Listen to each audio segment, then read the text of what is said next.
যথেষ্ট নিরাপত্তার ভুগছি আমরা, কারণ এই রকম যদি অন ডিউটি অবস্থায় সেই মানুষের সেবা করতে এসে নিজেই যদি এরকম অত্যাচারিত হয়, আমরা রাস্তাঘাটে সাধারণভাবে হাঁটাচলা করতেই এবার ভয় পাচ্ছি।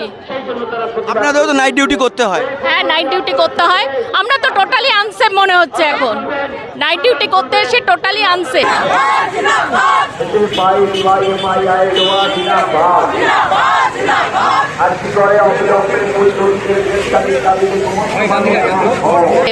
কোনো অথরিটি কোনো ভূমিকাই নেয় না আমাদের সিকিউরিটির, এটা প্রমাণিত। সিবিআই তদন্তে কোনো রিলিফ নেই, কারণ by the time CBI involved হবে it will take over the papers. এই টাইমটুকু রাজ্য পুলিশ, কলকাতা পুলিশ সৎ ব্যবহার করছে। এখন যে প্রমাণগুলো আছে, যে অবভিয়াস ডিরেকশনে তদন্তগুলো চলা উচিত, সেগুলোকে নষ্ট করতে। সবাই জানে এই কমিশনার, এর আগের কমিশনার, এরা সব ব্ল্যাক অপসে জড়িত, এরা সব প্রমাণ লোপাট করতে ওস্তাদ। সেটাই তারা করছে তাদের পলিটিক্যাল স্টুজদের বাঁচাতে।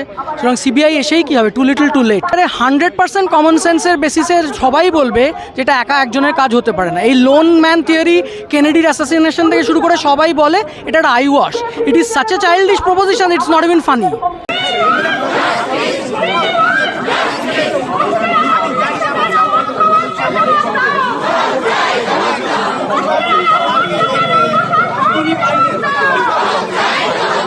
আরজি করে যেভাবে একজন পিজিটি তাকে যেভাবে ধর্ষণ করা হয়েছে নৃশংসভাবে এবং খুন করা হয়েছে, সেই ঘটনার প্রতিবাদে গোটা দেশ জুড়ে আন্দোলন চলছে। আমরাও সেই আন্দোলনের সঙ্গে আছি। আমরা নারী নিগ্রহ বিরোধী নাগরিক কমিটি পক্ষ থেকে এসছি, যে কমিটি যে কোনো নারী নির্যাতনের প্রতিবাদেই আমরা সোচ্চার হই। আর এটা তো একটা বিরল ঘটনা। আমরা মনে করি গণ আন্দোলনই একমাত্র পথ, এবং গণ আন্দোলনের মধ্য দিয়েই বাধ্য করা যেতে পারে সঠিক তদন্ত করতে এবং অপরাধীকে ধরতে, শাস্তি দিতে। যে আরও বহুজন যুক্ত হয়ে আছে, মানে একাধিক জন, এবং তারা নিশ্চয়ই কোনো প্রভাবশালীর ঘনিষ্ঠ লোক। নিশ্চয়ই বাঁচানোর চেষ্টা চলছে, চাপা দেওয়ার চেষ্টা চলছে। না, এখন আমরা স্বস্তি পাইনি। সিবিআই তদন্ত হবে কি না হবে আমাদের এগুলো কোনো দাবি নয়। আমরা চাই বিচার বিভাগীয় তদন্ত।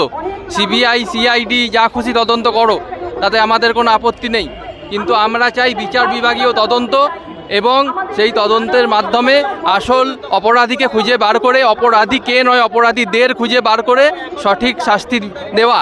হ্যাঁ, একটা কন্টিনিউটি তো আছেই, এটা বলতেই হবে যে যেভাবে সে সময়েও ঢাকবার চেষ্টা হয়েছিল, তবে সদ্যপ্রয়াত বুদ্ধদেব বাবু যেভাবে তখন যে সাপোর্টটা দিয়েছিলেন, সেই সাপোর্টটা কিন্তু এখন আর সরকার থেকে পাওয়া যাচ্ছে না। এটা হলো একটা বিরাট বড় তফাৎ। বরুণ বিশ্বাসের সময় বুদ্ধদেববাবু না থাকলে ওখানে অতটা ধর্ষণ খুনের হতো কিনা আমার সন্দেহ আছে। এইটা তার স্বীকার করতেই হবে।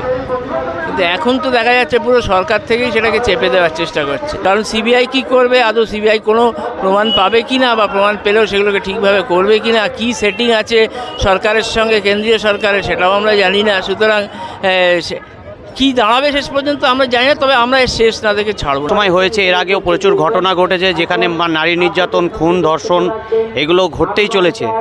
কিন্তু যদি আমরা আন্দোলন বন্ধ করে দিই, যে শাস্তির দাবি করছি, যে ন্যায়ের দাবি করছি, সেই ন্যায় আসবে না, সিবিআই করুক আর যাই করুক। আমরা যেটা আস্থা রাখছি আন্দোলনের ওপরে, এখনও পর্যন্ত সরকার যা যা স্টেপ নিতে বাধ্য হয়েছে তা আন্দোলনের জন্যই হয়েছে।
আপনারা কি নিরাপত্তাহীনতায় ভুগছেন?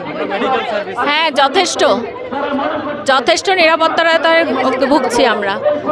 কারণ এই রকম যদি অন ডিউটি অবস্থায় হ্যাঁ সেই মানুষের সেবা করতে এসে নিজেই যদি এরকম অত্যাচারিত হয়, আমরা রাস্তাঘাটে সাধারণভাবে হাঁটাচলা করতেই এবার ভয় পাচ্ছি। আপনাদেরও তো নাইট ডিউটি করতে হয়। হ্যাঁ, নাইট ডিউটি করতে হয়। আমরা তো টোটালি আনসেফ মনে হচ্ছে এখন। নাইট ডিউটি করতে এসে টোটালি আনসেফ। কোনো অথরিটি কোনো ভূমিকাই নেয় না আমাদের সিকিউরিটির, এটা প্রমাণিত। সিবিআই তদন্তে কোনো রিলিফ নেই, কারণ by the time CBI involved হবে it will take over the papers. এই টাইমটুকু রাজ্য পুলিশ, কলকাতা পুলিশ সৎ ব্যবহার করছে। এখন যে প্রমাণগুলো আছে, যে অবভিয়াস ডিরেকশনে তদন্তগুলো চলা উচিত, সেগুলোকে নষ্ট করতে। সবাই জানে এই কমিশনার, এর আগের কমিশনার, এরা সব ব্ল্যাক অপসে জড়িত, এরা সব প্রমাণ লোপাট করতে ওস্তাদ। সেটাই তারা করছে তাদের পলিটিক্যাল স্টুজদের বাঁচাতে। সুতরাং সিবিআই এসেই কী হবে, টু লিটল টু লেট। আপনার কি মনে হয় এটা শুধু সঞ্জয় একা ছিল না, এর পেছনে আরও অনেকেই আছে? মানে একেবারে 100% কমন সেন্সের বেসিসের সবাই বলবে যেটা একা একজনের কাজ হতে পারে না। এই লোন ম্যান থিওরি, কেনেডির অ্যাসাসিনেশন থেকে শুরু করে সবাই বলে এটা একটা eye wash. It is such a childish proposition, it's not even funny. এটা একজনের কাজ হতেই পারে না। এটা ডাক্তাররাই করেছে এবং যারা বড় কোনো বায়োমেডিক্যাল হ্যাজার্ড বা অন্য কোনো র্যাকেটের সঙ্গে জড়িত তারাই করেছে, এবং তার সঙ্গে top echelons of the ruling dispensation পুরো জড়িত। এবং সেই জন্যেই সমস্ত কিছুকে ধামাচাপা দেওয়ার চেষ্টা হচ্ছে, কারণ কান টানলেই মাথা আসবে। কেন এলেন আজকে? আজকে এলাম, আমরা তো সবাই জানি যে আরজি করে যেভাবে একজন পিজিটি তাকে যেভাবে ধর্ষণ করা হয়েছে নৃশংসভাবে এবং খুন করা হয়েছে, সেই ঘটনার প্রতিবাদে গোটা দেশ জুড়ে আন্দোলন চলছে। আমরাও সেই আন্দোলনের সঙ্গে আছি। আমরা নারী নিগ্রহ বিরোধী নাগরিক কমিটি পক্ষ থেকে এসছি। যে কমিটি যে কোনো নারী নির্যাতনের প্রতিবাদেই আমরা সোচ্চার হই, আর এটা তো একটা বিরল ঘটনা। আজকে তো হাইকোর্ট বলে দিল সিবিআই তদন্ত করবে এবং ডক্টর সন্দীপ ঘোষকে অন্য কোথাও যে দায়িত্ব দেওয়া যাবে না। এখন কি মনে হচ্ছে বিচার পাবে তিলোত্তমা? বুঝতে পারছি না, ভরসা পাই না আমরা। কারণ এর আগেই বহু সিবিআই তদন্ত হয়েছে, বহু কেসের, সেগুলোরও কোনো মীমাংসা হয়নি। আমরা মনে করি গণ আন্দোলনই একমাত্র পথ, এবং গণ আন্দোলনের মধ্য দিয়েই বাধ্য করা যেতে পারে সঠিক তদন্ত করতে এবং অপরাধীকে ধরতে, শাস্তি দিতে। এখনও তো সব অপরাধী ধরা পড়েছে বলে আমরা মনে করি না। এই ঘটনায় একজন মাত্র যুক্ত ছিল এটা আমরা বিশ্বাস করি না, এবং ভুরি ভুরি বিষয় প্রশ্ন রয়েছে, যে প্রশ্ন থেকে উঠে আসছে যে আরও বহুজন যুক্ত হয়ে আছে, মানে একাধিক জন, এবং তারা নিশ্চয়ই কোনো প্রভাবশালীর ঘনিষ্ঠ লোক। তাকে কি বাঁচানোর চেষ্টা চলছে? নিশ্চয়ই বাঁচানোর চেষ্টা চলছে, চাপা দেওয়ার চেষ্টা চলছে। কারণ সবচেয়ে বড় প্রমাণ, যাকে ধরা হয়েছে সঞ্জয় রায়, একজন মহিলাকে সে যদি আক্রমণ একা করত, তাহলে তার সারা গায়ে কিন্তু নখের আঁচড়, কামড়ানোর আঁচড় পাওয়া যেত। কোনো একটা চিহ্ন পাওয়া যায়নি তার শরীরে, অথচ মেয়েটি ক্ষতবিক্ষত হয়েছে। এটা কখনো হতে পারে না। আর একটি মেয়ে একটা ছেলের কাছে পরাজয় স্বীকার করবে নিজের জীবন এবং নিজের সম্মান বাঁচানোর ক্ষেত্রে, এটা হতে পারে না। তার মানে আপনাদের আন্দোলন এখন চলবে? অবশ্যই চলবে, যতদিন না চলবে। হ্যাঁ, আন্দোলন চলবে, যতদিন না দোষীদেরকে ধরে ততদিন আন্দোলন চলবে। হাইকোর্ট তো বললো সিবিআই তদন্ত হবেই, এখন কি একটু স্বস্তি পাচ্ছেন? না, এখন আমরা স্বস্তি পাইনি। সিবিআই তদন্ত হবে কি না হবে আমাদের এগুলো কোনো দাবি নয়। আমরা চাই বিচার বিভাগীয় তদন্ত।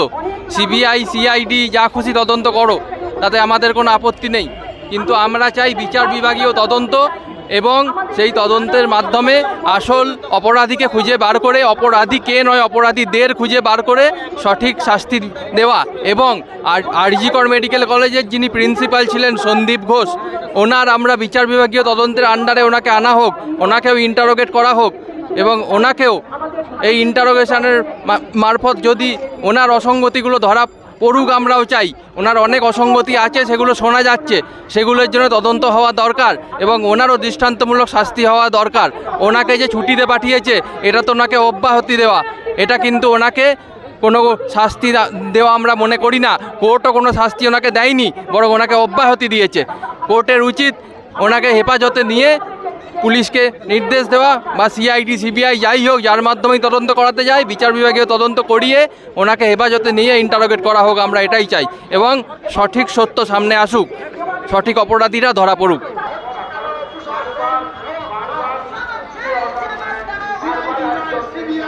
বরুণ বিশ্বাস থেকে তিলোত্তমা, নৈরাজ্যকে এক জায়গায় মিলিয়ে দিচ্ছে সবাইকে।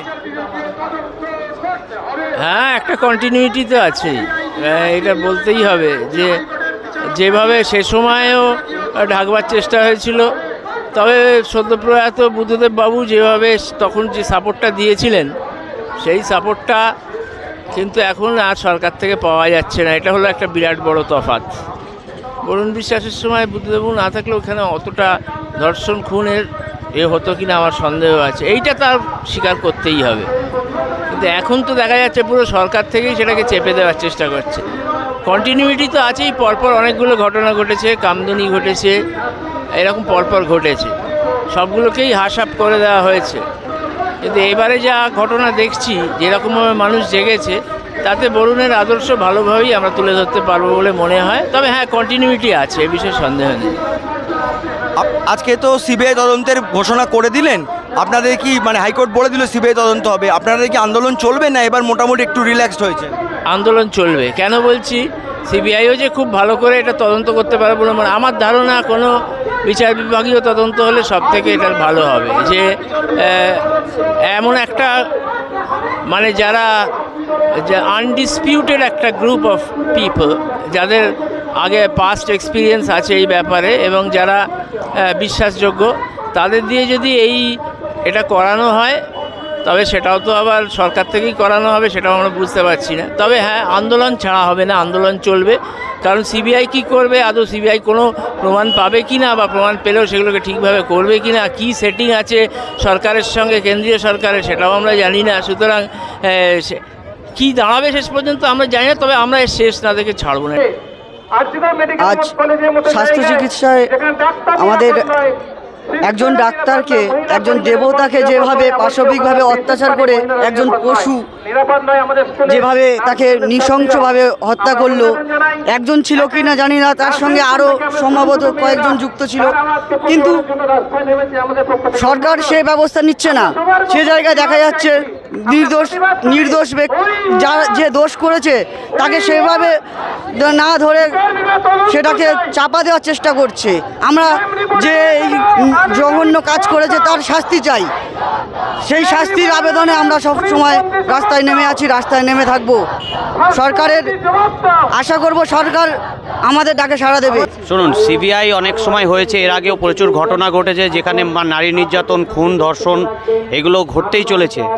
কিন্তু যদি আমরা আন্দোলন বন্ধ করে দিই, যে শাস্তির দাবি করছি, যে ন্যায়ের দাবি করছি, সেই ন্যায় আসবে না সিবিআই করুক আর যাই করুক। আমরা যেটা আস্থা রাখছি আন্দোলনের ওপরে, এখনও পর্যন্ত সরকার যা যা স্টেপ নিতে বাধ্য হয়েছে তা আন্দোলনের জন্যই হয়েছে। আশা করি এই আন্দোলনের মধ্য দিয়ে যে দোষী, প্রকৃত যারা দোষী তাদের শাস্তি হবে। এবং আমরা যে দাবি করছি যে এর মূল শেকড় বের করা, এবং যারা যারা যুক্ত আছে সে যতই প্রভাবশালী হোক তাদেরকে চিহ্নিত করে দৃষ্টান্তমূলক শাস্তি, এবং এটা লেন্দি কোনো বিচার প্রসেস নয়, অতি ম্যাজিস্ট্রেটের পর্যায়ের তদন্ত করে অতি দ্রুত শাস্তির দাবি করছে। এবং বিভিন্ন হাসপাতাল এবং বিভিন্ন জায়গায় অফিস আদালতে যারা মহিলা কর্মীরা কাজ করেন তাদের নিরাপত্তার দাবি, এবং সামাজিকভাবে মেয়েদেরকে যেভাবে তৃতীয় শ্রেণীর নাগরিক হিসেবে প্রতিপন্ন করা হচ্ছে তার বিরুদ্ধে এটা আন্দোলন, এটা ন্যায়ের আন্দোলন। এই আন্দোলন চলবে। আপনাদের কি মনে হচ্ছে মাথা আলাদা কেউ আছে? আমাদের যা আপনাদের সংবাদ মাধ্যম, বিভিন্ন মাধ্যমের যা আমরা দেখতে পাচ্ছি, এখানে রাঘব বোয়াল যুক্ত আছে। না হলে আজকে যে প্রিন্সিপালকে এখান থেকে তিনি পদত্যাগ করলেন, তাকে আরেক জায়গায় নিয়ে গিয়ে আবার প্রিন্সিপাল পদই বহাল করছেন। সেখানে আপনারা দেখেছেন ন্যাশনাল মেডিকেল কলেজের ছাত্রছাত্রীরা, ওখানকার যারা জুনিয়র ডাক্তার, তারা মেনে নেয়নি। মেনে নেবে না পশ্চিমবাংলা, মেনে নেবে না ভারতবর্ষ। এই আন্দোলন হবে, এর সঙ্গে আরও বড় কেউ হয়তো যুক্ত আছে, না হলে এত চাপা দেওয়ার, ধামা চাপা দেওয়ার চেষ্টা করছে কেন?